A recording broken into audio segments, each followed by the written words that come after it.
آج 17 رمضان المبارک یوم البدر بھی ہے۔ کفر و اسلام کی پہلی جنگ مقام بدر میں وقوع پذیر ہوئی تھی۔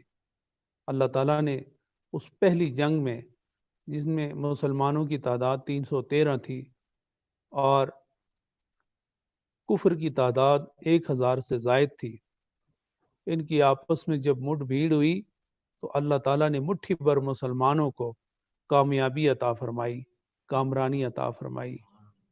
اور مزے کی بات آپ کو بتاؤں، حضور علیہ الصلوۃ والسلام نے پہلے ہی ارشاد فرما دیا تھا کہ یہاں فلانا مرے گا، یہاں فلانا مرے گا، یہاں فلانا مرے گا۔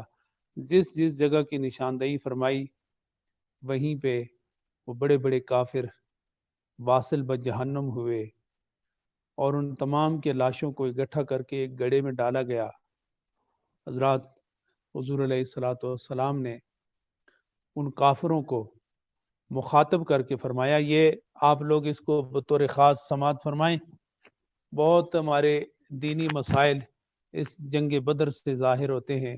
حضور علیہ السلام نے ان تمام کافروں کو مخاطب کر کے فرمایا کہ اللہ تعالیٰ نے جو وعدہ مجھ سے فرمایا تھا وہ وعدہ تو اللہ نے پورا کر دیا، جو تم سے وعدہ کیا تھا کیا تم نے بھی اس کو حق پایا یا نہیں؟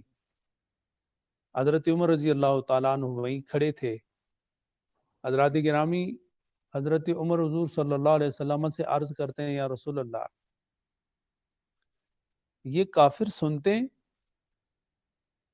آپ کی توجہ ہے نا؟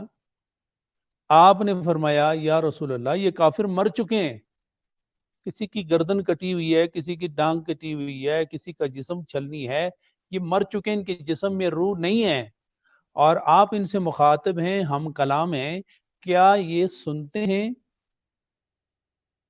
تو آپ صلی اللہ علیہ وسلم نے ارشاد فرمایا، یا عمر انت لست باسمع منہم، عمر تم ان سے زیادہ نہیں سنتے، یعنی جس طرح تم سنتے ہو اس طرح یہ بھی سنتے ہیں۔